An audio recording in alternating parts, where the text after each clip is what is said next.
Mr. Marston, I've been hearing about your plans. Have you, Miss McFarland? Yes, from Lee Johnson, to settle here and build a life for yourself. I'm afraid those aren't my plans. See, I already have a life. Well, I had one, and I'm trying to reclaim it. Or maybe what you could say is that I had two, and I'm trying to end one of them so the other can survive. You do so love to talk in riddles, Mr. Marston. Do you do that, I wonder, as a substitute for having anything interesting to say? Probably, Miss McFarland. Oh, call me Bonnie, you fool. Call me Bonnie.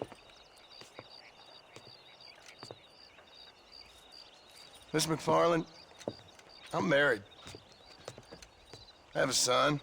I had a daughter, but she died. Years before that, I rode in a gang. We robbed banks, trains, held people ransom. We killed people we didn't like. Bill Williamson was in that gang. Now, if I don't capture my former brother in arms, great harm will befall my family. Now, I don't suppose any of this is very interesting to you, but I hope it explains why I wasn't so eager to talk about it. No, I do understand. I had no idea. You poor man.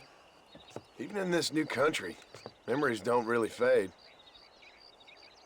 My father was an illiterate Scot born on the boat into New York.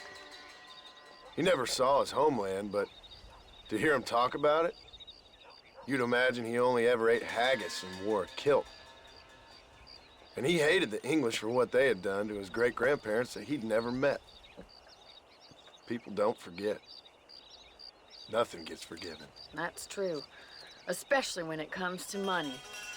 And you know, even now, after all his labors, my father's debts are still terrible. I worry every day about us losing the ranch. It would kill him. My father died when I was 8 years old. His eyes were, well, let's just say he was blinded in a bar fight south of Chicago. My mother died during childbirth. She was a prostitute, and he was her, well, I don't know what he was. So I was sent off to an orphanage and ran away and fell in with a gang. My word. What a difficult life you've lived. The leader of the gang taught me how to read, taught me how to see all that was good in the world. He was a great man in a way. But you killed people. Sure, and I've suffered for it. And that's the life I left, or tried to leave. Said too much, Bonnie.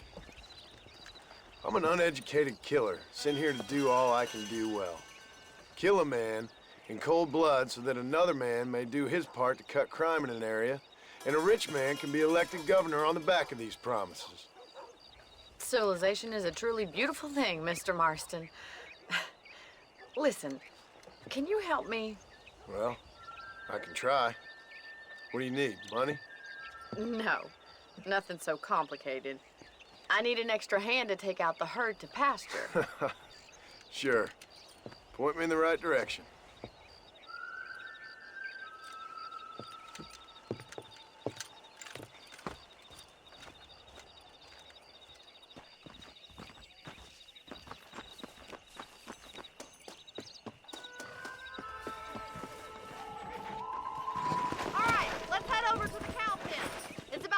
Budding farmers such as yourself learned how to herd cattle.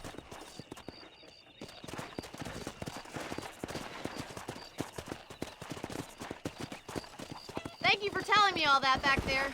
It must have been hard for you. I hope you understand now why I've been playing my cards somewhat close to my chest. I didn't know you had a wife and child. Then again, I don't think I ever asked. They're lucky to have a man like you. I ain't so sure about that, but thank you. Good to see you, Miss McFarland. Whoa there! Easy. Come on! That's it! Stay behind them, Mr. Marston. He's got it! Come on! Herd the cows down the road! Pretend you know what you're doing! Come on, you dumb. I see. Ain't that hard, is it?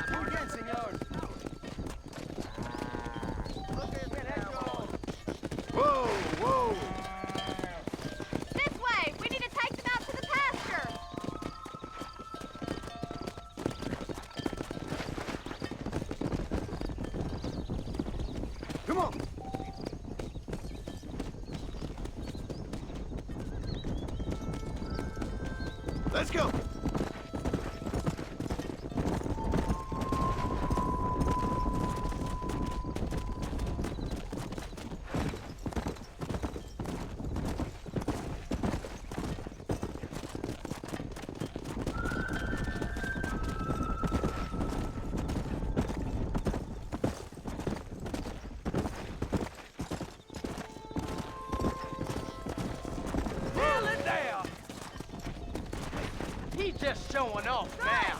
Now we need to move this entire herd out to the far pasture for grazing. Whoa there.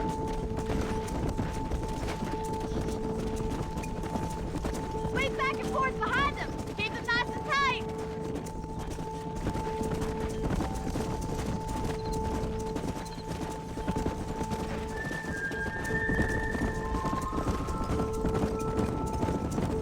Keep them tight now.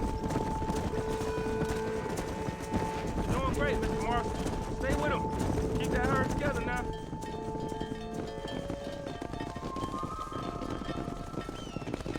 You're not bad with the herd.